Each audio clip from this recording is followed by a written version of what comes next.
Assalamualaikum warahmatullahi wabarakatuh. Jumpa lagi di wawancara santai bersama Dikur. Dan kita kedatangan tamu hari ini. Seru nih kayaknya nih, Om Onta. Terkenal dengan Onta Oblong. Nah, kalau kalian tahu nama Oblong itu sebenarnya artinya kaos ya, Oblong ya. Kaos ya, t-shirt. T-shirt. Oke. Ya. Sebenarnya ini Onta ini nama aslinya Yonanta. Nanti kita tanya-tanya nih kenapa dia ngambil nama Onta. Dan tunggu sebentar ya,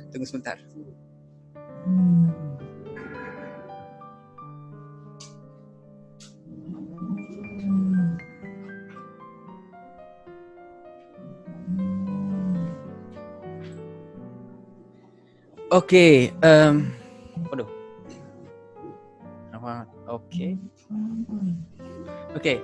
kembali lagi dengan topik tadi, kenapa namanya Onta, nanti akan dijelaskan kepada seorang pemilik namanya juga.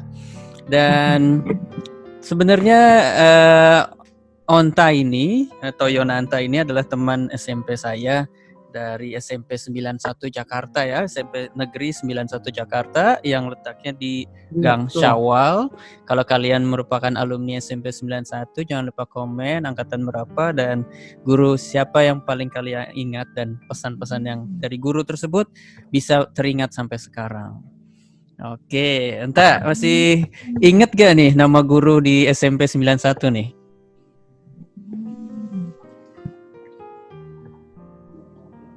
Guru siapa? Ada lah satu guru yang diinget banget gitu. Kan ya boleh dibilang kan gara-gara guru ini juga gue masuk grafika, kenal grafika ya dari guru ini gitu. Jadi kalau boleh dibilang ya dari karena guru SMP ini gitu. Jadi dulu ada guru SMP, guru fisika itu kan terkenal galak tuh ya, terkenal galak. Semua ngindarin dia lah gitu kan. Tapi kenapa nggak tahu kenapa jadi belajar kalau kita benci sama orang, justru orang itu yang merubah hidup kita gitu. Jadi sampai sekarang tuh, jadi kalau gue mau benci orang, jangan deh, siapa tahu dia nanti bisa mengubah hidup gua gitu. Karena belajar dari guru SMP ini juga sih. Oh iya. Guru SMP ini dulu waktu SMP gue tuh nyoret dinding kamar mandi. Oh, cerita awalnya dari perbuatan itu nyoret ya. terus gimana? Seru deh. Masuk grafika itu karena nyoret dinding kamar mandi, dipanggil sama guru BP, dipanggil guru BP, dipanggil sama guru fisika itu tadi yang gue bilang tadi, namanya Bung Adiro. Iya. Nah, Bung Adiro kan terkenal kejam tuh waktu SMP tuh. Dipanggil ke ruangannya, dipikir mau diomelin. Ternyata ditanya waktu itu, lu kamu STM mau kemana? Ya paling dekat-dekat sini bu, SMA 98 atau 99 gitu. Kata dia, jangan, otak kamu gak mampu. Udah mau masuk ke STM aja. STM mana? Gue bilang gitu. Ada STM yang kerjanya kayak kamu doang, gambar-gambar doang, nyoret-nyoret doang. Wah, mana ada kan STM kayak gitu kan? Gue mikirnya. Iya. Akhirnya dikasih selebaran. Nih, adanya di Rawamangun. Kamu datang sendiri ke sana cari tahu bla bla bla bla. Akhirnya gue datang ke Rawamangun, ke sekolahannya nyari tahu. Ternyata enak juga ya sekolahannya. Udah daftar ke situ, ke grafika itu sampai sekarang. Jadi kalau mau dibikin buku nih, guru SMP yang nyuruh ke sana Bung Adiroh ini ada nih di halaman 1 nih dia nih. Waduh, bener-bener ya. Kalau gue inget, setahu gue Bung Adiroh itu biasa disebut Bunga. Nah, sebutannya Bunga. Jadi kan panggilnya Bunga tuh, Bunga Adiroh gitu kan, suka nyubitin pinggang orang gitu. Nah, ternyata dia yang nyuruh gue sampai ke sekarang ya karena dia. Mungkin kalau dia nggak nyuruh dia nggak nyuruh masuk grafika, nggak tahu gue sekarang kayak gimana. Jadi lu pernah sekolah di grafika, dan di grafika itu lu belajar apa tuh? Ya belajar yang tadi dibilang sama Bung Adiro, gambar, sablon. Sablon. Inilah tiap hari tuh ke sekolah kayak nggak berasa sekolah gitu loh. Jadi kayak sekolah tuh kayak hobi aja, datang kita gambar-gambar, bikin desain, sablon sendiri. Jadi desain yang kita bikin kita sablon sendiri. Jadi, dari kan kesenangan lah gitu ya. Dari kesenangan gitu. Jadi kita ibarat hobi gitu. Awalnya memang dari hobi semuanya. Wah, seru-seru nih. Terus cerita nih kan dari lu dari grafika dari sana. Terus gimana bisa tiba-tiba lu kerja dulu atau lu langsung menceburi usaha lu sendiri, langsung membuka nih, gue mau buka usaha, kan kita mikir juga kan gitu. Dari mana lu kerja dulu apa gimana? Tahun 2004 itu gue langsung kerja. Jadi lulus hari Kamis, hari Senin itu gue langsung kerja. Jadi ini benar keren banget. Hari masa nganggur cuma 3 hari. Senin kerja, sebulan dapat gaji kan tuh. Bingung. Dapat gaji. Kayaknya sebulan yang lalu gue masih sekolah, tahu dapat kerja gaji gitu. Sekarang gue udah kerja gitu. Nah, dari tahun 2005 sampai tahun 2012 itu total 5 perusahaan. Jadi kutu loncat lah, jadi kutu loncat dari ini gitu. Sampai pas terakhir mutusin abis merit, mutusin untuk gue nggak bisa nih gini-gini aja. Masuk malam pulang pagi, masuk malam pulang pagi, capek ngantuk, gue diatur apa ya gitu. Mulai keganggu tuh pikiran mulai keganggu. Tiap pagi absen pulang gitu. Terus kayak gini masa 55 tahun kan palingan kita hidup 55 tahun gitu ya. Iyalah. 55 tahun tuh bonus ya. Iya. Masa gue sampai umur 55 tahun cuma jadi karyawan terus nungguin pensiun gitu kan. Masa gue naik motor cuma lurus doang gitu. Kan harusnya belok kanan belok kiri gitu kan. Ada. Nah, akhirnya mutusin buat buka usaha itu. Oke. Pertama maksudnya lu berhenti 2000 berapa mulainya? 2004. Awal tahun 2013 lu mulai usaha bisnis, usaha tuh. Tapi dari ibaratnya lu berhenti atau lu gimana? Maksudnya tiba-tiba lu ada perasaan gue berhenti gitu, tahu-tahu gue mau itu kan karena gue berangkat pagi pulang sore kok gini-gini aja ya gitu kan. Gue pengen apa ya, pengen naik ada sesuatu yang lain lah gitu ya, level gitu maksudnya. Gue harus tingkatin salary gue nih. Nah, gue pengen udah gitu gue pengen nggak mau diatur gitu kan, nggak mau absen, berangkat absen, pulang absen, gimana apa ya kan, kalau nggak absen kan berarti usaha doang gitu kan. Nah, mulai tuh ngomong sama istri, kita usaha yuk. Usaha apa? Ya gue bisa nyablon doang, kita buka usaha sablon gitu. Oh ya udah ayo gitu. Akhirnya gue keluar, istri keluar, berdua tuh keluar bareng, beda sebulan. Jadi habis gue keluar, baru istri gue keluar. Iya. Awal mulanya itu udah posisi lu mau mulai usaha itu, lu udah ada anak atau masih berdua nih? Masih baru sebulan. Baru merit sebulan, keluar. Makanya dicuekin sama mertua sebulan. Pengalaman. Dicuekin mertua sebulan, dicuekin sama nyokap 2 minggu. Karena maksudnya lu baru nikahin anak gue, keluar kerja gitu kan. Tapi lu jelasin gak maksudnya tujuan lu kenapa dan lu mesti awalnya ada... enggak, awalnya nggak ngejelasin. Gue awalnya udah keluar aja gitu, keluar aja. Akhirnya gue kira kalau gue usaha terus sambil kerja itu kayak nggak bisa gitu. Gue masih ngentengin, gue masih dapat gaji ini gitu. Nggak serius gitu. Gue bener-bener pure usaha kayak kita ditendang di laut gitu kan. Lu kalau mau ngapung lu harus cari usaha. Betul. Kenapa yang penting gue ngapung gitu. Betul. Juga gitu. Pasti apa aja deh yang penting gue menghasilkan uang terus bisa bertahan hidup itu. Mantap ini benar-benar. Ngeberaniin diri ya. Dan itu modal itu lu ibaratnya kebanyakan orang mau usaha kan kebanyakan mikirnya gue mau usaha tapi nggak ada modal, mentok di modal. Nah itu masalahnya. Modal buka sablon tuh 300.000. 300.000 lu mulai itu. Itu ibaratnya lu buka kios sendiri atau lu 300.000 tuh lu beliin barang-barang untuk pelaratan modal untuk nyablon. Bagaimana? Jadi lu mulai ngebuka tempat atau lu masarin kerjain di rumah awal mulanya?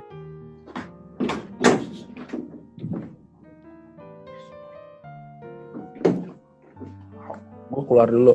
Oh iya, santai. Awalnya modal 300.000 toh itu. Jadi maksudnya awal ketika lu mulai, lu masarin, lu kan ngejual nih jasa sablon nih. Maksudnya lu keluar, maksudnya lu ngerjain di rumah dulu sebelum lu buka kios atau menyewa kios, atau lu langsung nyewa tempat nih, ngebuka tempat atau gimana? Di depan teras cuy. Di depan teras rumah. Di depan teras. Karena kan belum punya uang kan buat kontrak cuma 300.000 cuma buat beli peralatan sablon toh. Oke. Jadi lu mulai dari sana lah gitu. Mulai dari hal kecil tapi mau mulai gitu, berani memulai. Itu yang benar-benar patut diambil pelajaran juga buat kita semua ini.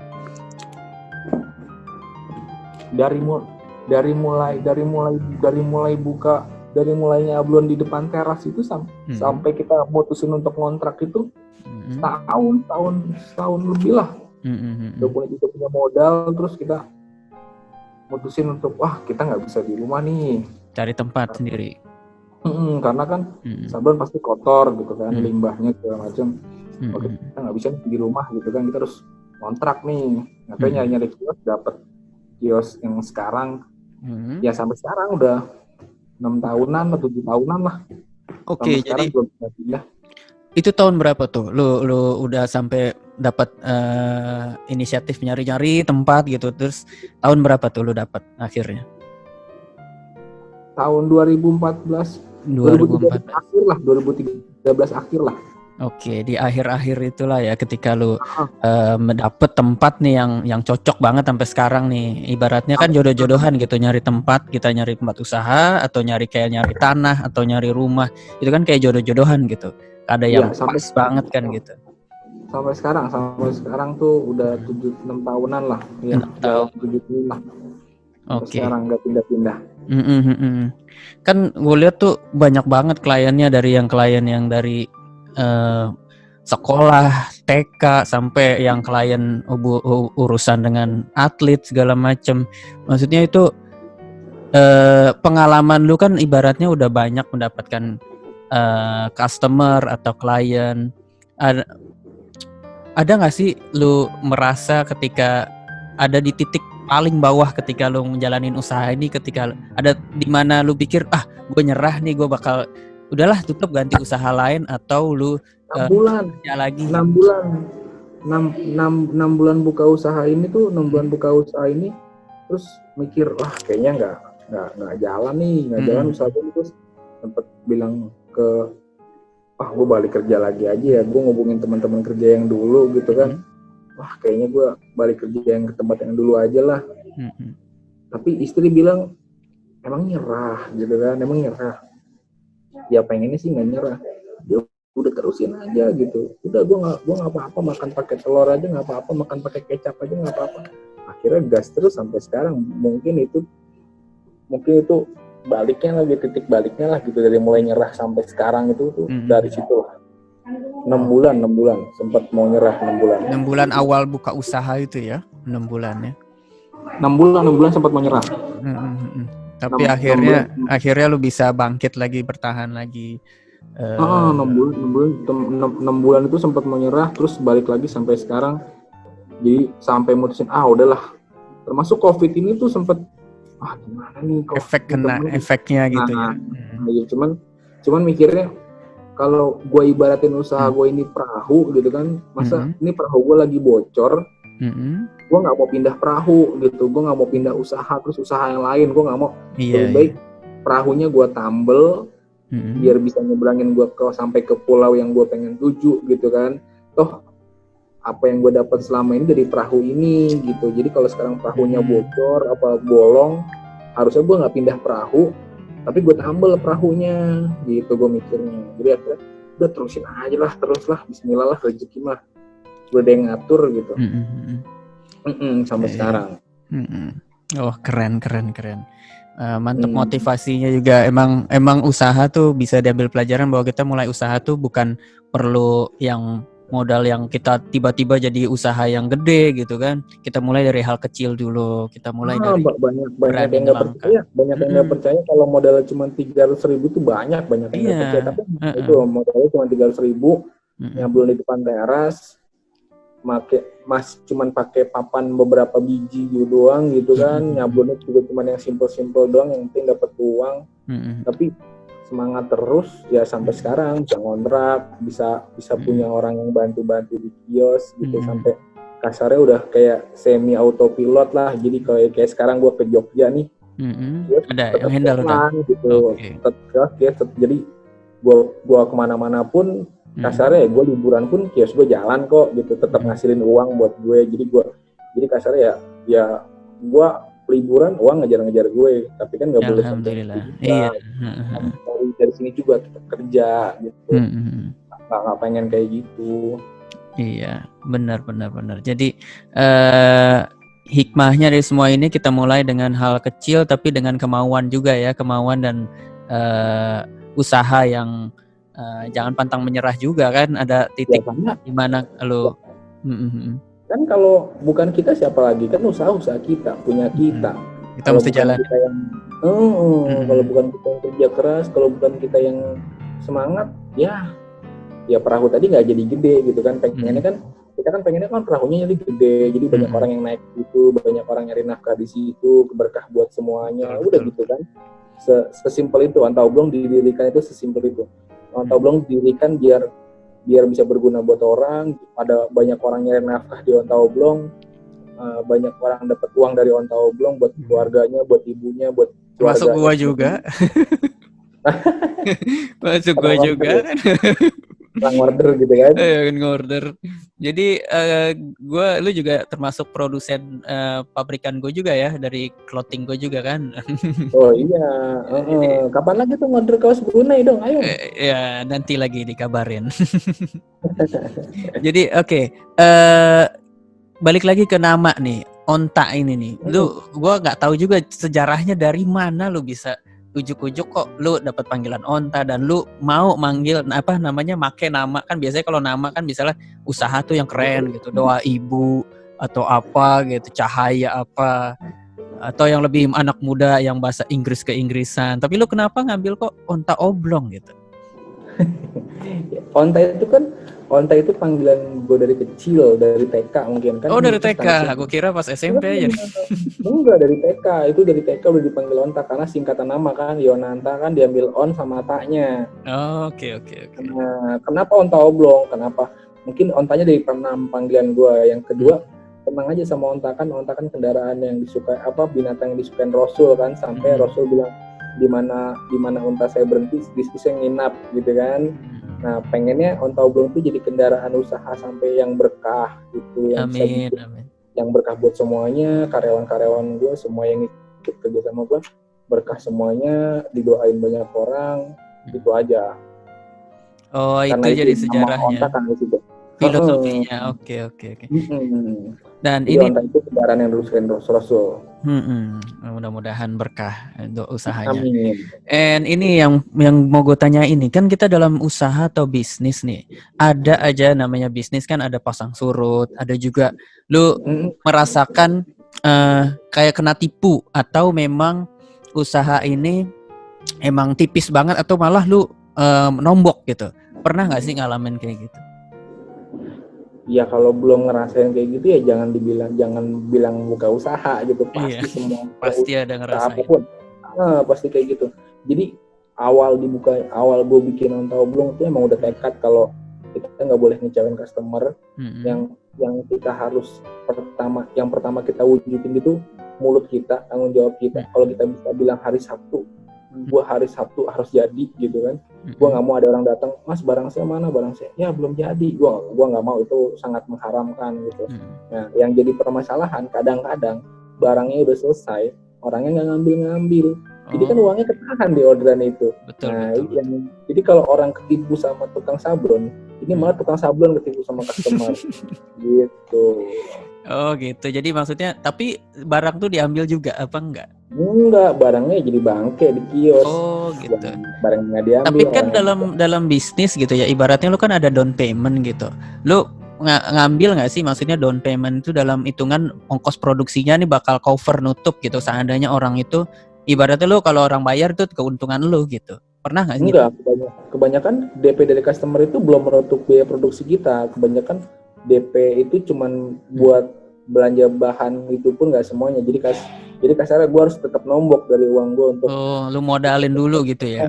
Untuk membeli itu, jadi nggak tetap nombok ya, ujung-ujungnya gue rugi, yang merugi gitu. gue. Kerugian material. Oke. Semua. Nggak, biasanya kasusnya masalahnya apa tuh? Kayak lu nggak bisa tiba-tiba nggak bisa orangnya nggak bisa dihubungin, atau emang gimana gitu? Ya itu orangnya nggak bisa dihubungin, tahu-tahu ngilang, sedangkan kaosnya udah jadi, kan bingung mau kemana gitu kan. Sampai ada yang pernah 2 tahun tuh kaos ngendep di kios, totonya dia datang ke kios bilang, "Bang, masih inget gue apa enggak?" Siapa ya? Padahal gue masih ingat gitu. Padahal gue masih ingat. Siapa ya? "Oh, saya Bang yang order baju Persija Bang." Akhirnya gue bilang, "Iya, gue masih ingat sama lo," gitu. "Gimana Bang, kalau saya yang dulu masih ada, diambil sama anak-anak di lantai atas diambil. Tolong ambilin kaosnya." Gak ada yang gue colek satupun, gak ada yang gue buka satupun, barang lu masih utuh. "Oh, makasih Bang, kemarin soalnya saya kayak gini. Udah, nggak usah ngomong banyak lebar lah." Kalau emang ternyata dia duitnya kepake, terus orang ngilang, kasus banyak sih kayak gitu. Main-mainan anak-anak muda kalau nyablon kaos, bikin kaos pasti kayak gitu. Kalau nggak duitnya kepake, duitnya ya paling bawa dimakan. Iya. Penyakitnya itu duitnya kepake. Ya biasalah itu, makanya kalau usaha atau bisnis memang ada juga resikonya ya. Terus gimana lo caranya ngatasin resiko? Kan lu kan nggak bisa dong kalau terus menerus gitu. Maksudnya lo bakal nombok terus sampai perputaran duit lu kan akan berkurang juga gitu. Gimana nih solusinya lo? Gimana caranya supaya menjaga perputaran duit ini kan? Karena gue udah mencintai dunia gue ini, jadi gue jalanin sekarang itu kasarnya ya apa yang gue cari selama ini. Jadi kalau gue rugi, untung. Jadi kalau untungnya gue mau, ya ruginya gue harus mau dong. Kan usaha cuma ada untung sama rugi kan. Nah, untungnya mau, masa ruginya enggak, ya nggak adil gitu kan. Masa rugi terus ya nggak mungkin juga, masa nggak untung gue. Jadi ketika gue dapet untungnya gue bersyukur, ketika rugi ya memang udah jalannya harus rugi, harus dijalanin. Justru mikirnya semakin sering kita rugi, semakin banyak belajarnya. Oh berarti kemarin kita nggak boleh kayak gini nih. Oh besok DP-nya jangan segini nih, ya gitu-gitulah. Dapat pelajaran sendiri ya, ibaratnya dari kejadian yang lo alamin gitu. Semakin sering rugi, semakin banyak belajar. Oke, terima kasih banyak nih ininya tipsnya. Dan gimana caranya lu kan awalnya ibaratnya lu masarin produk, teknik lu awal untuk ngejual produk lu apa jasa lu kan nyablon nih. Gimana caranya lu bisa orang percaya sama lu ngejualin jasa t-shirt, sablon kaos lu. Terus ya gimana caranya orang bisa loyal, terus bisa mencegah, ibaratnya kan orang kan permainan harga nih. Oke, gue yang paling murah, di sono orang jual murah lagi jasanya, atau di gue mau lebih murah lagi kan. Ada juga yang perang kayak gitu, tapi masalahnya kan orang akan ngorbanin kualitas kan. Kalau murah tapi kualitasnya pelayanannya nggak bagus. Terus gimana caranya lu bisa maintain dengan harga yang lu tawarin dan juga pelayanan yang lu mau kasih kepada customer itu? Di Wantau Blong itu pakai prinsip kalau yang murah belum tentu menang. Jadi kalau kita tender, kalau kita ngadu harga itu, gue yakin yang murah itu belum tentu menang. Siapa tahu dia yang murah itu servisnya kurang bagus, belum tentu yang murah itu kualitasnya bagus gitu. Jadi kalau kita kalah tender, gue nggak mau nurunin harga gue memang segitu gitu. Karena tapi sih kebetulan kebanyakan mereka senang puas di on time oblong mungkin karena waktu. Ya tadi itu yang gue bilang, gue nggak mau meleset kalau masalah waktu. Jadi kasarnya kalau memang deadline pun kita bikin 24 jam. Jadi selama 24 jam itu kerja, gue lebih pilih gue ngambil orang cabutan gitu 24 jam, tapi orderan gue selesai.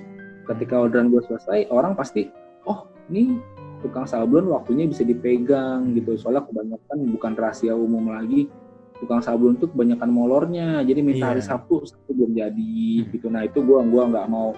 Mungkin yang bikin mereka betah nyablon di on oblong atau ngorder di on oblong, mungkin waktu gue sangat mengharamkan untuk telat. Jadi gue bilang sama anak-anak buah gue kalau waktu nomor satu, pelayanan kita ramah, simple aja, sederhana. Kita nganterin customer sampai ke depan kios, sampai dia naik mobil apa sampai dia naik motor, sampai dia klakson untuk mari mas, terus kita nunduk gitu, iya ibu terima kasih, iya bapak terima kasih. Itu juga udah nilai plus buat untuk customer, oh ternyata tukang sabunnya ramah ya gitu. Jadi yang tadi gue bilang tadi, harga murah belum tentu menang. Oke.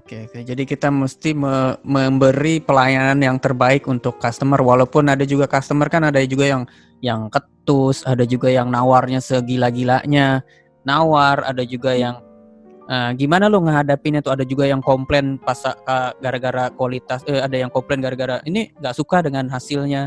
Itu gimana lo cara menghadapi mereka, customer yang kayak gitu? Kan tahapannya banyak. Kalau sablon tuh pasti tahapannya banyak. Kayak kita ACC dulu, setelah ACC, kalau di ACC kita cetak, setelah cetak kan berarti kita nggak mau ada kesalahan. Kalau salah ya dari customer karena udah ACC kan gitu kan. Baterai gue lobet, gue ngambil itu dulu ya. Ambil powerbank dulu ya. Oke, santai.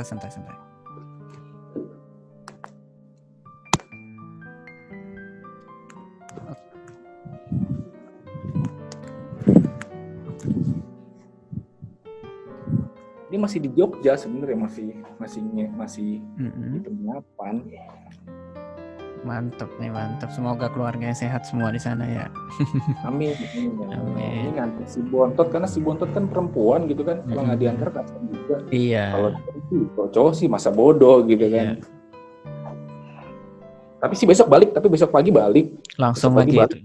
Langsung ngejos lagi tuh, kerja lagi tuh. Langsung gas. Tadi selalu ditelepon sama customer. Minta janjian besok. Jadi mau nggak mau besok harus ketemuan sama dia sore kita ketemuan sore. Gimana tuh? Jadi lo gimana caranya lo ngadepin ada customer yang komplain, terus udah lagi ada yang menawarnya separah-parah, gimana lo ngadepinnya gitu, ngejelasin kepada customer ini, ibaratnya gimana caranya supaya lo menawarkan produk lo yang terbaik lah ibaratnya kan gitu. Ya itu yang pertama kita tawarin tapi di on oblong gue nggak pernah mau tender gitu. Jadi kalau ada yang pertama gue nggak mau tender. Kalau ada tender, mas bisa datang nggak ke kantor tender segala macam, apalagi kantor-kantor besar pemerintahan gitu kan harus tender gitu ya. Iya. Terus bayarannya juga kan agak lama biasanya kalau tender kan keluarnya gitu. Kadang termin kan masih termin, ada masih invoice kan.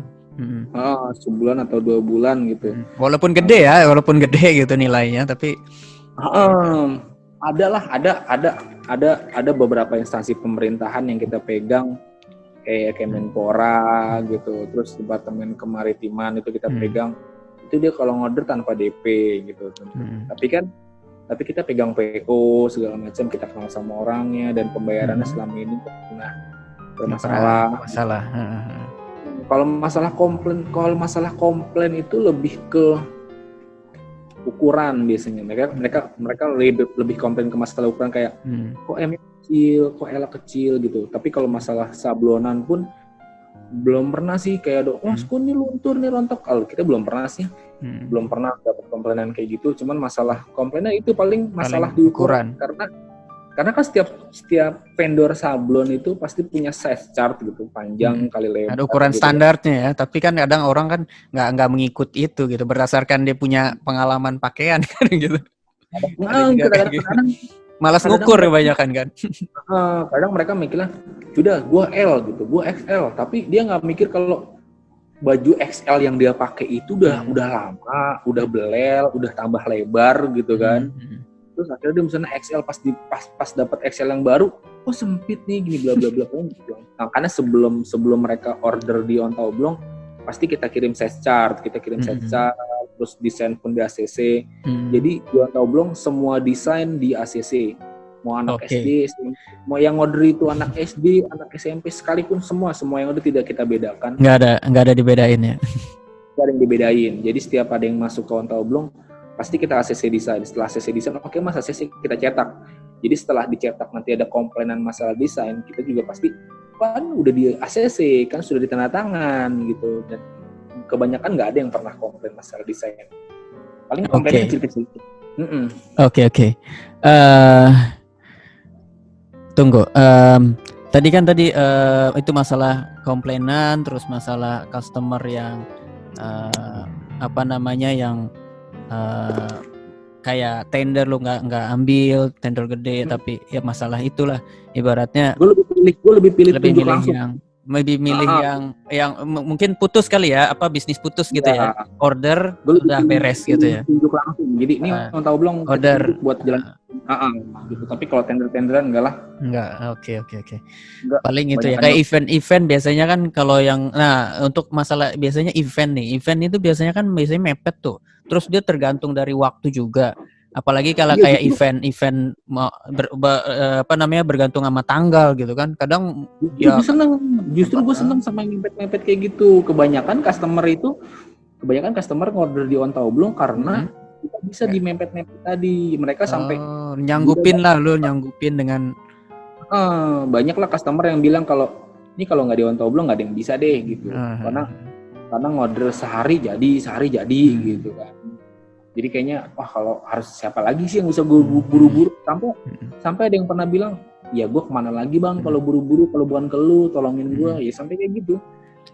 Nah, pernah nggak lu nerima order terbanyak gitu? Tapi lu kalau lu mau sebutin atau nggak mau sebutin ya terserah. Klien lu order tertinggi, order jumlahnya terbanyak itu pernah berapa banyak? Kaos yang dibikin tuh dari order itu? Enggak pernah banyak-banyak, paling 1.000, 2.000, paling banyak itu 3.500 dari departemen kemaritiman gitu. Yang lainnya berjalan sih, jadi dikit tapi banyak lah alhamdulillah gitu. Jadi nggak banjir. Gua lebih pilih hujan gerimis daripada banjir bandang kasarnya gitu. Kalau ada yang bilang apa artinya banjir bandang itu udah baru dapat orderan gede sekali, besoknya nggak ada lagi. Gue lebih pilih gerimis dikit tapi lancar gitu. Gue lebih pilih cari order yang kayak begitu dibandingin gue dapat order besar sekali order gede, besoknya udah nggak ada order lagi. Gue nganggur lagi. Gue nggak mau kayak gitu. Oke. Kan jumlahnya kan dalam 3.500 dalam waktu singkat yang lu bikin itu, gimana lu manage waktunya tuh? Ya itu tadi, makanya kalau mepet deadline kita pasti bikin 24 jam. Jadi bikin 2 shift. Pagi malam gitu. Pagi 12 jam, malam 12 jam. Itu pasti selesai. Tergantung kita sih manage waktunya gimana. Kan gue juga bisa ngatur sehari dapat segini. Ini ditambah segini gitu. Jadi pemakaian tinta, waktu pengerjaan, SDM-nya itu semua udah dihitung. Jadi enggak seingat gue sih gak pernah ada yang telat lah orderan di Onta Oblong, alhamdulillah gitu. Mungkin itu kali yang gue bilang orang seneng order di Onta Oblong karena gak pernah ada yang telat. Masalah waktu ya, kepuasan pelanggan itu dari segi waktu. Terus targetnya market yang lu mau ini biasanya apa nih yang belum pernah lu bikin? Lu biasanya sekolah udah, terus klub apa udah, apa yang belum pernah pengen, ibaratnya gue pengen ngerjain ini nih yang belum nih gitu? Gak ada sih, soalnya kan kita sebelumnya promosi gitu, sebelumnya promosi event. Gue lebih yang mengutamakan event gitu, event keramaian. Jadi makanya COVID ini ngaruh banget ke omset karena itu udah bergantung dari event juga ya, dari event. Nggak ada keramaian, nggak ada event, otomatis sama dengan nggak ada kaos. Pembuatan kaos juga kurang gitu. Berkurang jauh banget. Oke. Semua vendor sablon kaos kena efek. Itu kalau dari pandemi gini kan ibaratnya kan efek juga lo ke lu mesti bayar listrik, lu mesti apalagi usaha deh. Enggak cuman sablon doang ya, semua usaha tuh kena dampaknya dengan efek Covid. Itu gimana cara ngatasinnya tuh untuk lu sendiri? Kita mulai jual kaos sendiri. Jadi kalau dulu kita bikinin punya orang gitu, sekarang kita nyoba jual kaos sendiri, desain simple. Karena sekarang kalau net pasarnya kan anak-anak muda udah mulai nggak mau ya pakai baju bergambar gitu, nggak mau, mereka cuma kayak gitu, tulisan aja gitu kan. Kita mulai bikin kayak gitu kalimat-kalimat nyeleneh yang biasa mereka menarik lah, menarik buat mereka gitu ya. Kayak pakai uang lu dulu, ntar gua ganti. Nah itu laris banget. Itu kalimat sakti banget. Banyak kalimat-kalimat anak muda yang bisa diaplikasikan ke dalam kaos gitu ya. Dan jadi kenapa gini loh?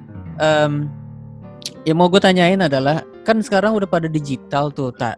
Orang-orang udah bisa nyablon kaos sendiri atau gimana, semua digital lah. Ada yang ke MOOC, aplikasi kemana. Tapi lu stick ke fokus ke kaos gitu. Iya, hanya kaos, nggak ada lagi. Kenapa gitu? Apa alasannya gitu? Karena hobi. Karena lu seneng gitu ngejalaninnya. Karena seneng jalaninnya. Jadi kasar, gue selalu prinsip kalau gue kerja keras, gue seneng, gue semangat, gue percayanya tuh uang ngejar kita kok. Jadi kita nggak usah ngejar uang kalau kita bisa semangat kerja keras. Itu ujung-ujungnya uang yang ngejar kita, yakin gue. Betul. Dan jangan dijadikan uang itu sebagai tujuan utama untuk wirausaha, jangan. Oh gitu. Jadi apa tujuannya kalau untuk wirausaha tuh? Ya tujuannya kayak sekarang, kayak nyokap minta, tolong dong besok anterin ke Jogja, sopirin gini. Setiap apapun yang nyokap minta, nggak pernah kata enggak gitu. Dan itu juga salah satu faktor kenapa buka usaha, pengennya waktu itu nyokap masih sakitan, ke rumah sakit, kontrol, bla bla bla bla. Oh kasihan ya gitu, nyokap sakit terus nggak ada yang bisa ngantar ke rumah sakit dengan alasan kerja, sibuk, lembur. Nah itu kayaknya tuh, walaupun nyokap pasti bilang enggak kok masih bisa sendiri, naik ojek, naik ini, naik itu. Mikirnya gue anak cowok gitu, keluarga gue di bawah kaki ibu, terus keluarga gue jalan-jalan sendiri, naik ojek, naik angkot sendiri, apa tega gitu kan. Nah itu awalnya buka usaha karena pengen tidak ada kata enggak buat ibu apa bapak. Wah keren. Jadi inspirasi beneran. Kalau usaha kan waktu kita yang ngatur gitu.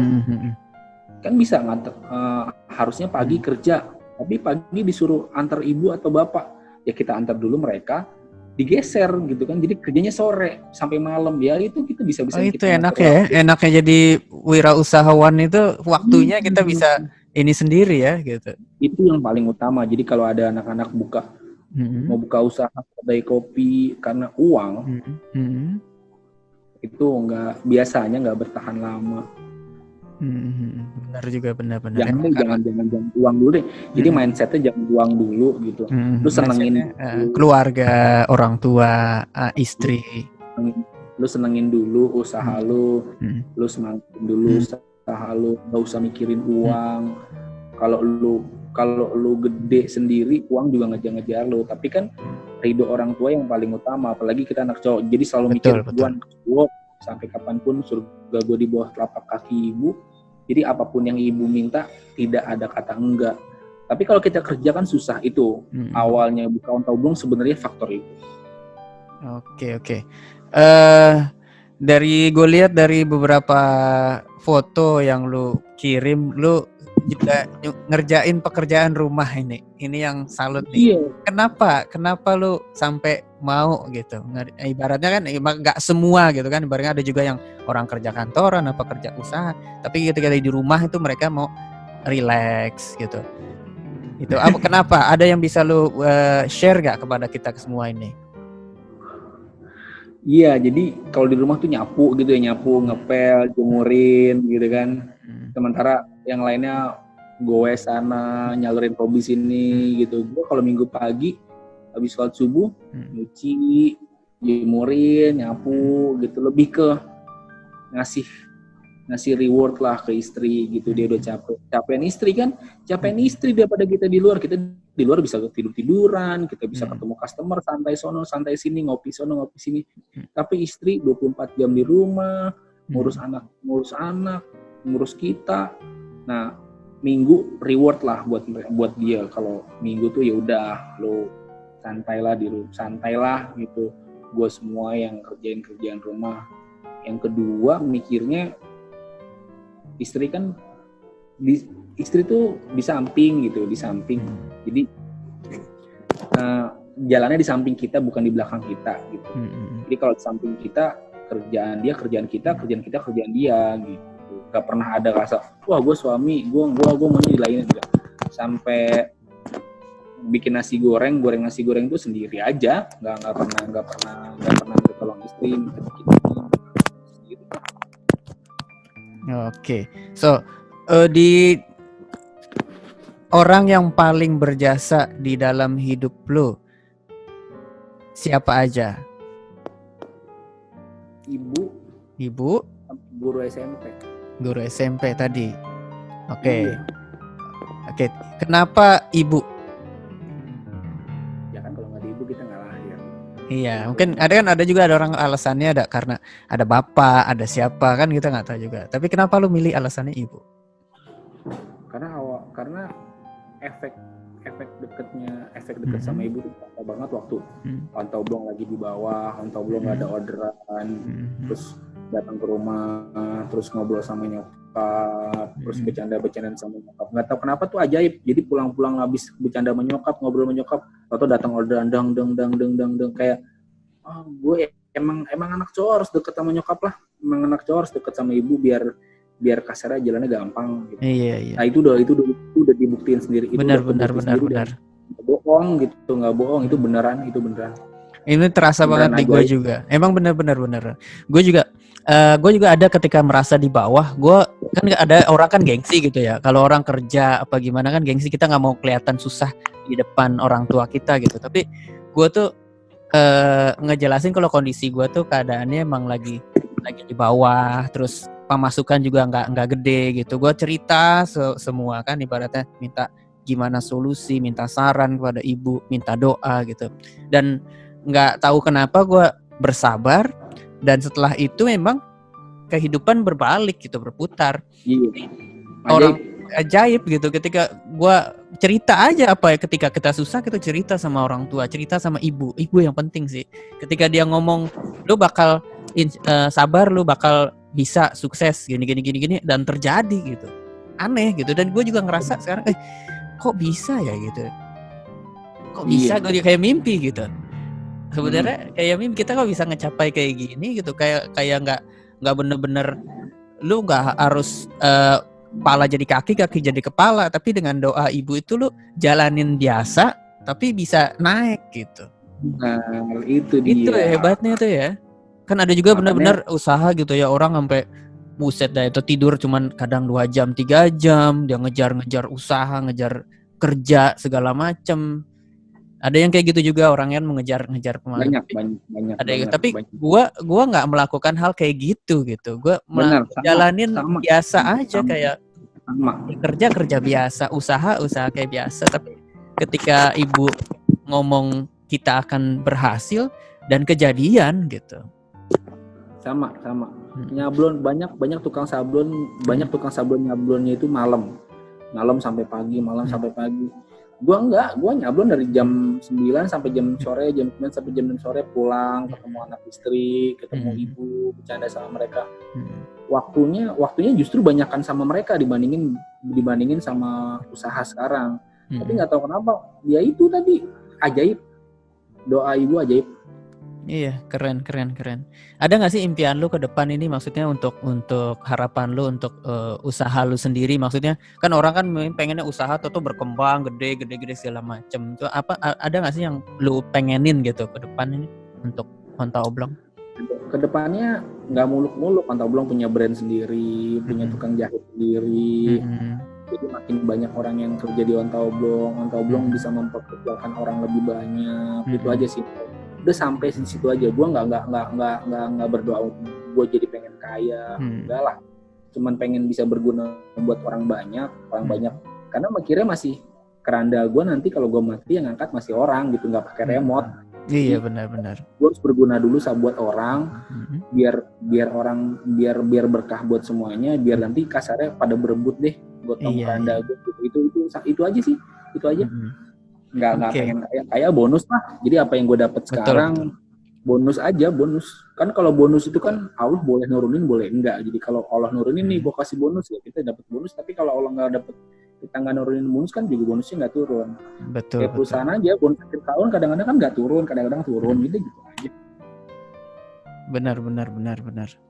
Dan lu masih ini nggak sih, masih ngasih pelatihan sablon gratis? Gue denger lu pernah ngebuka juga pelatihan sablon gratis. Sampai sekarang gratis. Mau belajar sablon di Onta Oblong gratis tanpa ada biaya sepeser pun. Biasanya kan orang kan ibaratnya lu ngelatih orang, ibaratnya lu kan perlu duit, terus lu dapat duit, bisa dapat duit dari situ. Kenapa alasannya lu bisa berpikir gitu pelatihan gratis gitu? Kenapa? Ya karena kan bukan gue yang penemu metode sablon. Mungkin kalau gue yang penemu metode sablon, gue hak patenin tuh. Tapi kan gue juga dapetnya dari orang. Apa sih yang mau disombongin? Apa sih yang mau disombongin? Toh juga gue dapetnya dari orang. Jadi apa yang gue dapet dari orang ya gue kasih ke orang lagi gitu. Oh gitu. Jadi sampai sekarang ada masih orang yang mau belajar sama lu? Ada lagi ada di kios ada yang belajar sablon. Oke. Dari pengalaman lu itu ada dia dari lu kenal, maksudnya lu kenal apa dia datang sendiri lu mau belajar begitu dia buka usaha sendiri? Pernah ada lu lihat dia bisa bikin sendiri usaha gitu, ada juga? Awalnya kenal dia datang ke kios, "Bang, saya mau belajar sablon enggak?" Tapi yang paling gue ingetin di awal buat mereka pasti gue tanya, "Lu buka usaha sablon untuk apa?" gitu. Kalau buat untuk nyari uang dan untuk pengen jadi kaya, jangan lewat sablon karena jalannya terjal. Banyak kok teman SMP kita banyak. Oh iya, ada juga. Ada teman SMP kita belajar sablon, akhirnya dia habis buka terus akhirnya mungkin profitnya nggak gede nih bla bla bla, akhirnya dia mental. Karena selalu yang gue ingetin ke mereka, sablon bukan uang. Lu buka sablon bukan sama dengan uang, bukan. Tapi lu jatuh cinta sama sablon, senang sama sablon, senang dunia warna, senang tanggung jawab sama customer, itu yang kalau itu semua udah lu package, uang ngejar-ngejar lu. Oke, dari pelayanan atau jasa yang lu tawarin kan sablon screen sablon. Ya, lu manual juga. Lu handle digital juga nggak? Enggak. Handle digital aja. Oke. Dari beberapa order nih, lu kenapa suka ngasih kelebihan? Kan biasanya ada kelebihan tuh. Itu dari lebihan itu kenapa lu selalu bagi? Lebihan, maksudnya kalau order 3 lusin gratis 2. Lu kasih gratis. Kenapa tuh? Konsepnya gimana tuh kalau nyablon? Ya karena tadi itu sablon bukan uang kalau menurut gue seneng ada mereka ngorder sama gue tuh gue udah seneng aja, mereka udah percaya sama gue tuh gue udah seneng. Jadi bukan uang lah, sablon bukan uang. Senengan aja gitu. Suatu yang bikin lu benar-benar puas gitu baratnya kan ya. Gue bisa nyukupin kebutuhan anak istri nggak kelaparan, anak istri punya tempat buat teduh, anak istri punya kendaraan buat kesono kesini, udah cukup lah, nggak pengen neko-neko. Jadi kalau gue lebihin 1, gue lebihin 2 nggak ngaruh lah. Oke. Order sablonan yang paling gila susah banget lu kerjain tapi lu bisa beresin. Pernah nggak? Lu pikir Departemen Kemaritiman, ya pokoknya instansi pemerintahan lah lebih ribet lah. Satu, biasanya dia nggak mau tahu desainnya dari kita. Gitu. Setelah desain dari kita, mereka banyak revisi, ya gitu aja. Tapi semua sih alhamdulillah bisa ya. Gue pikir memang maksudnya gue pikir yang kira-kira nggak logik gitu, orderan yang nggak logik gitu, nggak ada lah. Paling kan ada paling masalah harga, jadi misalnya. Masalah harga, di harga doang lah masalahnya, nggak ada. Di harga aja sih, biasanya kita tolak kalau kayak gitu. Nggak masuk lah ya, nggak bisa ngorbanin kualitas lah gitu. Ya kan nggak mungkin juga kan ada biaya buat listrik, produksi juga, biaya produksi. Sebenarnya sudah dihitung dan nggak masuk, ya buat apa kita bela-belain? Enggak lah, kayak partai gitu kan, nggak belum nggak main partai. Padahal duitnya kencang loh partai ya. Iya kencang tapi lama kan gitu. Lama terus hilang deh. Iya. Nggak bayar. Ada aja ya. Oke. Enggak lah. Nggak main politik lah. Oke. So lebih enak main sama guru TK. Jelasnya. Nah, TK emang setiap tahun juga ada kan selalunya biasanya kan. TK, SD, SMP, Nah, pesen lu nih buat orang yang mau mulai usaha, apalagi terutama usaha sablon. Ada nggak pesan-pesan lu buat anak muda? Mungkin anak-anak muda yang pada bingung nih milih usaha apa ya gitu sekarang nih, pengen berusaha dan kepentok dari kepentok dari modal, motivasi atau benar-benar buta tentang mau usaha. Ada nggak pesan-pesan buat mereka? Ya itu tadi, kalau mau buka usaha sablon harus punya prinsip kalau sablon itu bukan uang. Kalau sablon ini kan kita ngomong masalah sablon ya. Ketika lo buka usaha sablon atau konveksi itu, menurut gue sih pribadi jangan diuangkan gitu. Maksudnya, gue mau cepet kaya. Apalagi kayak banyak tuh yang bilang, gue pengen kayak lu bang. Gitu, gue kayak gimana? Gue kayak gini gitu. Gue pengen kayak lu gitu. Udah berhasil banget lu kayak gini. Pesan gue sih cuman buka usaha sablon jangan uang, tapi senengin dulu, hobi dulu. Kalau seneng ngelakuinnya itu pasti enak jalannya. Itu pasti mau rugi kek, mau untung kek, lu pasti senyum aja. Tapi kalau semua itu diakhirin sama uang, ketika lu rugi, lu udah stres, lu mungkin kesel gitu. Tapi kalau kita hobi, kita seneng, kalau rugi itu justru seneng. Oh ini waktunya kita jatuh nih. Jadi semakin gue sering jatuh, semakin gue banyak belajar. Oh jangan lewat situ lagi. Gue kemarin pernah jatuh di situ. Gue harus lewat sini. Tapi kalau kita justru kalau usaha kita lancar-lancar aja, harus kita ada perasaan, kok usaha gue lancar-lancar aja ya gitu. Kok nggak pernah kesandung nih gue nih. Kok gue jalan gue nggak pernah kesandung. Jangan-jangan gue salah jalan nih gitu. Jadi kalau kesandung, kalau rugi, kalau dikomplain itu seneng aja. Oh, memang kan usaha itu untung rugi. Kalau mau untungnya, ruginya juga harus mau, itu aja. Oke, betul, mantep nih. Mudah-mudahan teman-teman yang anak muda yang mau mulai usahanya, apalagi usaha sablon atau usaha-usaha biasa yang lainnya, boleh belajar dari obrolan kita. Mudah-mudahan bermanfaat ya obrolan kita hari ini ya. Karena harusnya memang kita buka usaha. Harusnya kita karena sebenarnya kita harus punya mental penanam, bukan mental pemakan. Bener juga, bener. Sip, mantep itu. Mudah-mudahan kita bisa petik hikmah dan pelajaran dari cerita dari Onto Oblong, dan mudah-mudahan Onto Oblong kedepannya semakin sukses. Dan kalau mau mesen kaos ya untuk sablon, minimal berapa sih? Minimal selusin. Range-nya nanti kontak aja ya di nomor lo ya, bisa ngobrol lah harganya. Harga kualitas bersaing. Ya, oke. Jangan ragu, waktu lah yang penting ya bisa di ini. Lokasinya di mana nih, Om? Lokasi ininya tempatnya nih. Lokasi Onta Oblong di Ciracas. Ciracas. Di itu masih di Gang apa? Gang Bogem. Jalan Manunggal Bogem itu dari situ. Depannya ini. Depannya apa namanya? Kantor TNI.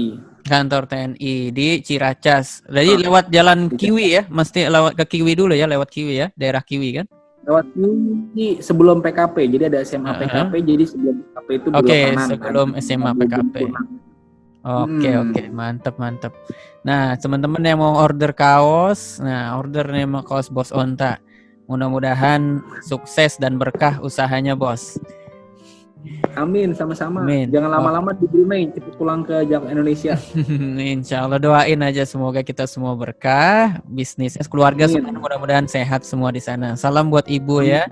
Nanti kita ngobrol-ngobrol lagi kalau ada topik yang kita mau kita datang. Ya, nanti kalau gua enak nih kayak gini ya. Enak kan kayak gini kan. Kita ngobrol. Mudah-mudahan bermanfaat nih, mudah-mudahan dapat kebagian amalnya nih dari ilmu-ilmu yang dikasih nih. Amin. Ntar kita room tour ke Onta Oblong nanti kalau gua ke Jakarta kita main ke sana ya. Oke, sorry. Oke, ditunggu Om. Sorry nih waktunya nih ngeganggu waktunya, kita mencari waktu yang tepat. Soalnya gue bisa langsung cabut lagi ke Jakarta. Mantap. Oke. Thank you Om. Salam buat. Jadi besok kalau mau nge-zoom gue udah di Jakarta, udah di kios besok. Iya deh. Wah, mantap. Oke, jangan lupa selalu share nih nanti kebaikan apa yang kita obrolin. Kalau kamu suka dengan videonya, di like, di share, dan juga kalau mesen kaos nih jangan lupa di Onta Oblong. Oke. Mudah-mudahan sehat semua keluarga, salam buat anak istri, mudah-mudahan diberikan keberkahan, kelimpahan rezeki. Doakan kita semua bisa menjadi pengusaha juga seperti Onta Oblong dan pengusaha yang sukses semua. Oke, terima kasih Om. Assalamualaikum warahmatullahi wabarakatuh. Bye.